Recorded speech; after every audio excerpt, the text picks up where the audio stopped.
Palabra y vida. Con el padre Manuel Horta, desde Sevilla.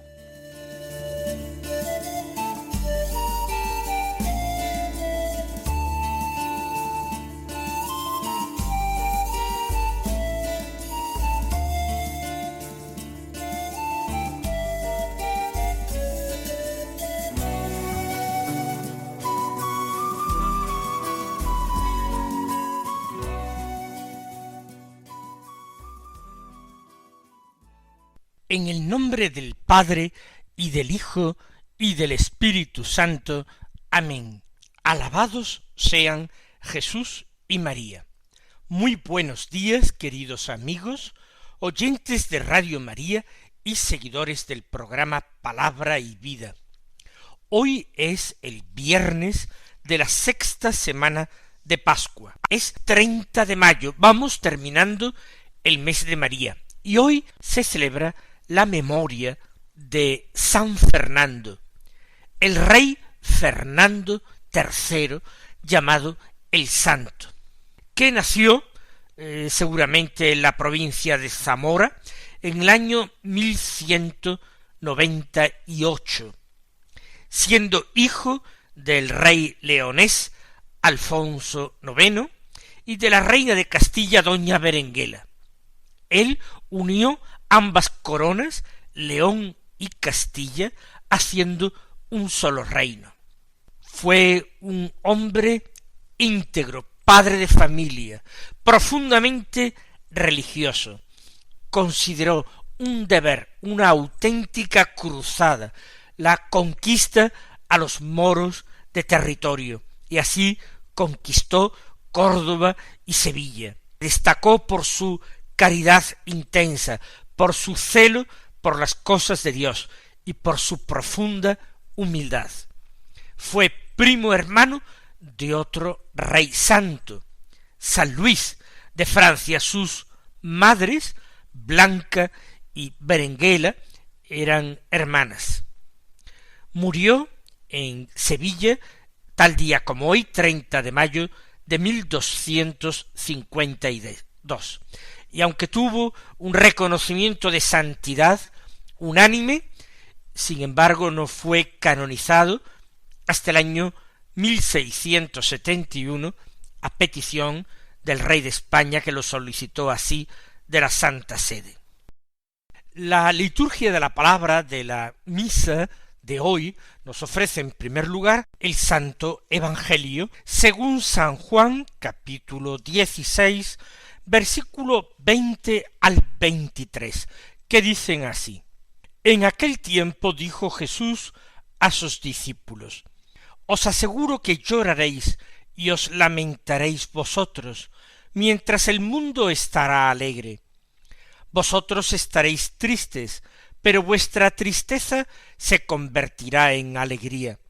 La mujer, cuando va a dar a luz, siente tristeza, porque ha llegado su hora, pero en cuanto da a luz al niño, ni se acuerda del apuro, por la alegría de que al mundo le ha nacido un hombre.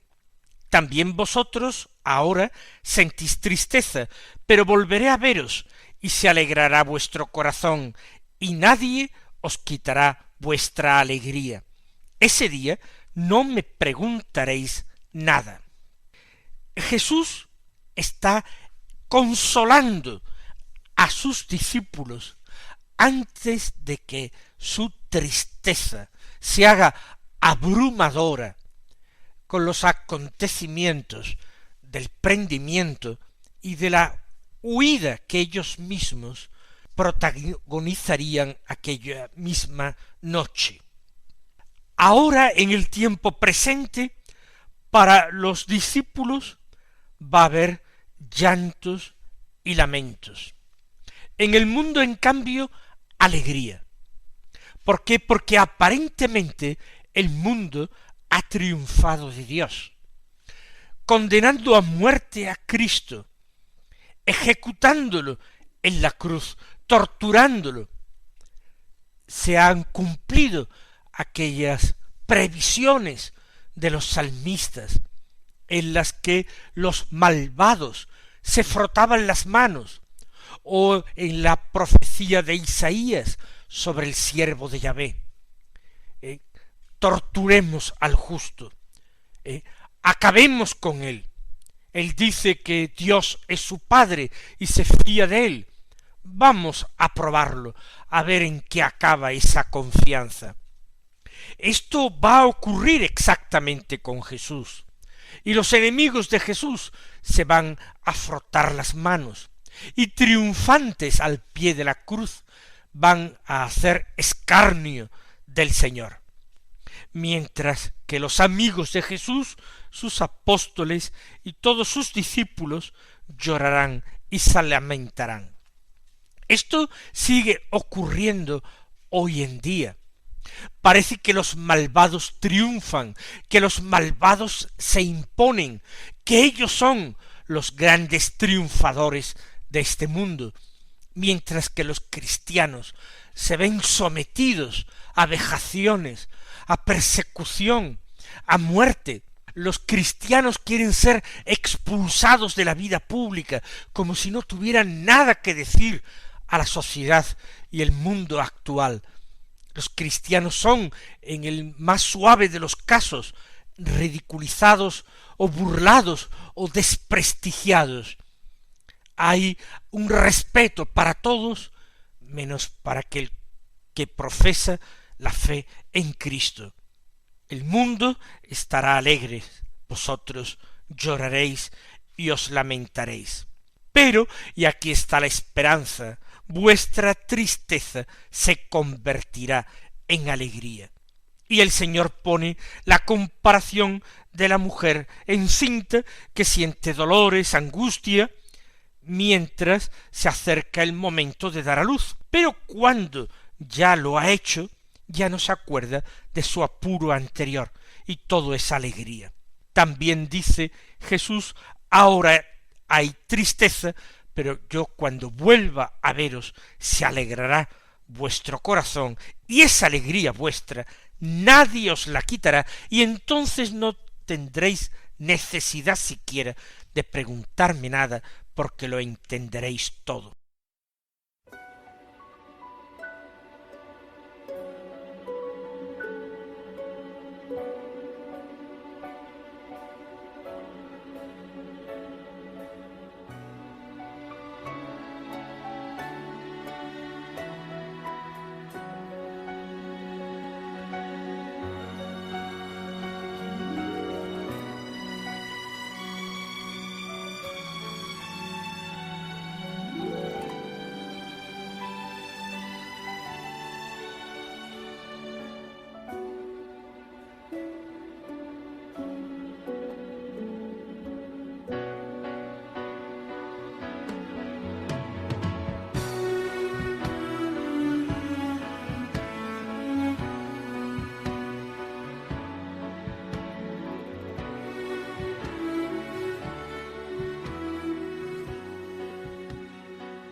La primera lectura de la misa nos trae la lectura continuada del libro de los Hechos de los Apóstoles. En el capítulo 18, los versículos 9 al 18, que dicen así: Estando Pablo en Corinto, una noche le dijo el Señor en una visión: No temas, sigue hablando y no te calles, que yo estoy contigo, y nadie se atreverá a hacerte daño. Muchos de esta ciudad son pueblo mío. Pablo se quedó allí 1 año y medio explicándoles la palabra de Dios. Pero siendo Galión procónsul de Acaya, los judíos se abalanzaron en masa contra Pablo. Lo condujeron al tribunal y lo acusaron. Este induce a la gente a dar a Dios un culto contrario a la ley. Iba Pablo a tomar la palabra cuando Galión dijo a los judíos: judíos, si se tratara de un crimen o de un delito grave, sería razón escucharos con paciencia. Pero si discutís de palabras, de nombres y de vuestra ley, arreglaos vosotros. Yo no quiero meterme a juez de esos asuntos. Y ordenó despejar el tribunal. Entonces agarraron a Sóstenes, jefe de la sinagoga, y le dieron una paliza delante del tribunal. Galión no hizo caso. Pablo se quedó allí algún tiempo, luego se despidió de los hermanos y se embarcó para Siria con Priscila y Aquila. En Cencreas se afeitó la cabeza porque había hecho un voto. Hemos dejado la lectura de los hechos del día anterior a Pablo en Corinto, esa ciudad donde había empezado a trabajar como tejedor de lonas, junto con un matrimonio formado por Aquila, el marido, y Priscila, la esposa, judíos conversos al cristianismo que vivían en Roma, pero que habían sido expulsados de allí, junto con todos los demás judíos, por el emperador Claudio, que temía enfrentamientos cada vez mayores en el seno de los judíos que habitaban Roma. En definitiva, discutían precisamente por la fe en Cristo que algunos de estos judíos, conversos al cristianismo, tenían. Allí en Corinto se han reunido Pablo junto con sus compañeros Silas y Timoteo. Y Pablo sigue predicando y tiene un gran éxito con su predicación.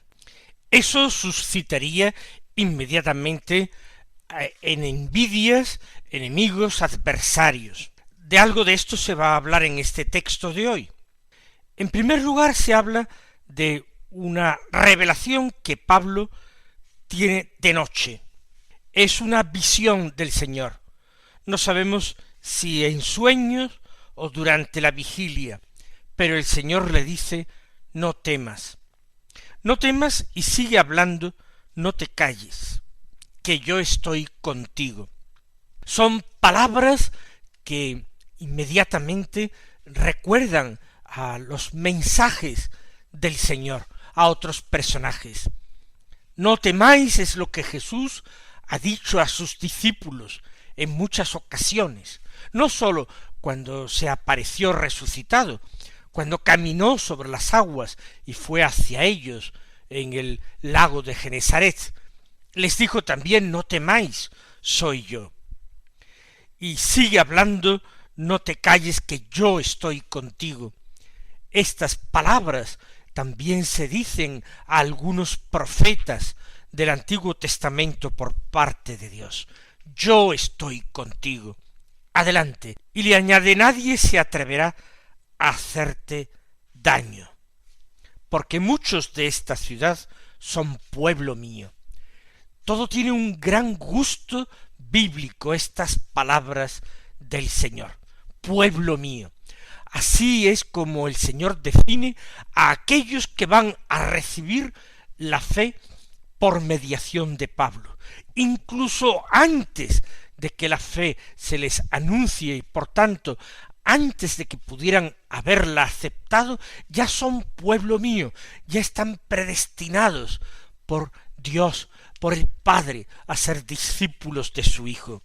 Y le dice a Pablo que no temas, que no calle, que continúe realizando su misión, porque nadie va a conseguir hacerle daño en aquella ciudad. La iglesia que Pablo planta en Corinto será una iglesia importante, una iglesia notable, a la que Pablo dirigirá varias de sus epístolas. Y continúa el texto explicándonos cómo Pablo se quedó en aquella ciudad 1 año y medio. Esto es mucho más de lo que se quedó en otros lugares. Aquí en esta ciudad él vio la posibilidad de aprovechar a muchas almas, de trabajar bien por Cristo. Y esa certeza que le había dado el Señor de que nadie le podría hacer daño, nadie le podría impedir predicar, ya era más que suficiente para continuar. Explica la palabra de Dios durante 1 año y medio. Pero hay un incidente que viene a expresar esta animadversión que suscita Pablo en muchos lugares. Procónsul de Acaya, esta región en el Peloponeso griego, era Galión. Era la máxima autoridad de esta zona griega. Galión es un personaje bien conocido por la historia. Y además era español y andaluz, y probablemente de Córdoba, porque Galión era ni más ni menos que el hermano pequeño del famoso filósofo hispano-romano Lucio Anneo Séneca, el filósofo estoico, que fue preceptor del emperador Nerón. Pues el hermano pequeño era este Galión. Había cambiado el nombre porque fue adoptado por una familia, pero mantuvo una correspondencia frecuente y amistosa con su hermano más famoso, con su hermano Séneca. Él había sido enviado como procónsul de Acaya en una fecha que no sabemos con exactitud, pero que muy probablemente fue a finales del año 51 o a principios del año 52. Por tanto, llevaría poco tiempo allí en Corinto, y ya entonces sabemos perfectamente que esto debió acontecerle a Pablo en torno al año 52 de su vida. Unos judíos contrarios a Pablo se fueron al tribunal de Galión y lo acusaron. Lo llevan a la fuerza. Nos imaginamos a empujones, a empellones, lo empujan hasta Galión, diciéndole: este induce a la gente a dar a Dios un culto contrario a la ley. Pablo va a defenderse, pero no va a ser ni siquiera necesario. ¿Por qué? Porque Galión se desentiende del asunto. Dice: si se tratara de un crimen, de un delito grave, pues sería razón escucharos con paciencia. Yo tendría que ejercer mi oficio de juez. Pero si discutís de palabras, de nombres, de vuestra ley, entonces arreglaos entre vosotros, que induce a dar un culto contrario a la ley de Moisés. Y yo qué sé, si Galión no conocía la ley de Moisés, ¿cómo podía él interpretar si era un culto contrario a esa ley y por qué habría de castigarlo por ello? Yo no quiero meterme a juez de estos asuntos. La respuesta es bastante sensata, no le competía a él aquella causa. Por otra parte, ya conocía cómo el emperador Claudio había zanjado la cuestión en Roma, expulsándolos a ellos. Y en la mentalidad de los romanos, los judíos habían quedado como un pueblo muy dado a litigios, a discusiones por cuestiones religiosas. Él no quiere tomar partido, aparte de que los judíos en Corinto son una minoría. Ordenó despejar el tribunal. Y entonces aquellos que han llevado a Pablo ante él agarran a Sóstenes, jefes de la sinagoga, y le dieron una paliza delante del tribunal, pero Galión no hizo ni caso. Quizás este desentenderse fue un poco cruel, un poco injusto. Él tenía que haber defendido a un súbdito, a un ciudadano, a quien se le estaba pegando por algo de lo que no tenía ninguna culpa.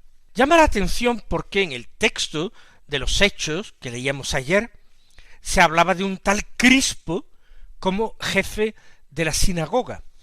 Y ese Crispo se había hecho cristiano, había creído en Jesús por la predicación de Pablo.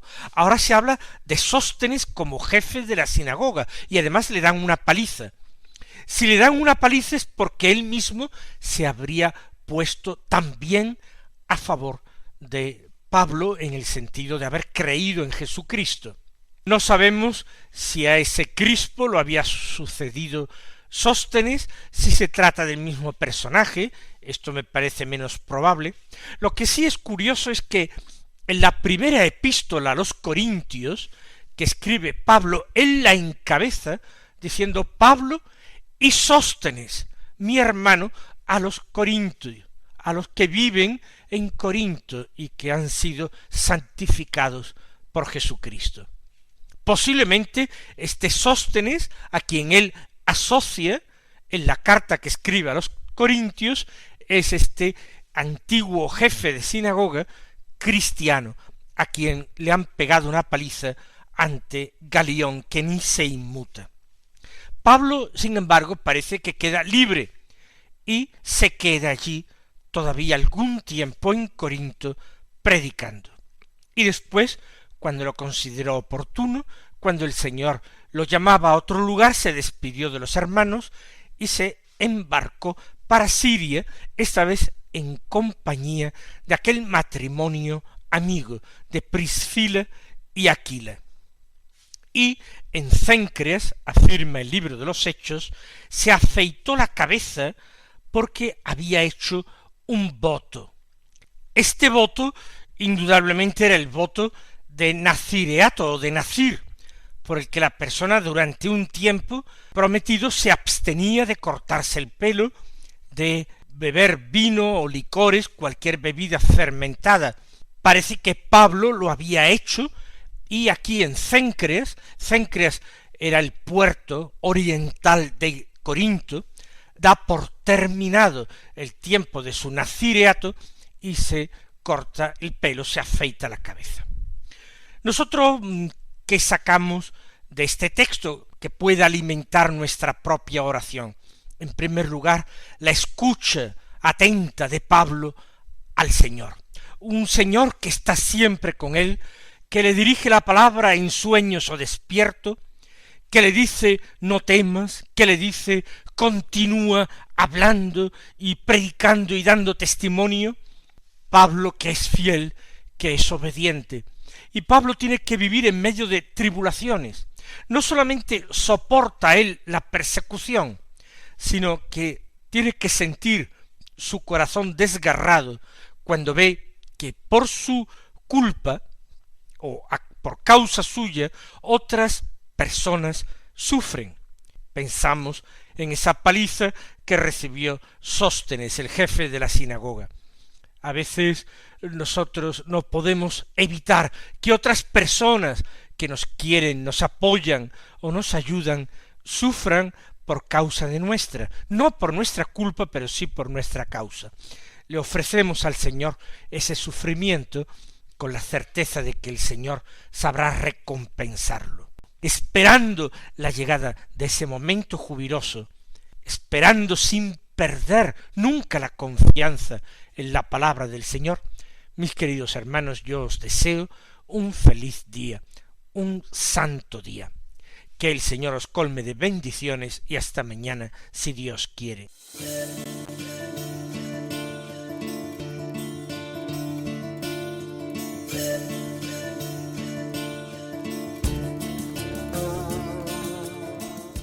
Han escuchado en Radio María Palabra y Vida, un programa que dirige el Padre Manuel Horta.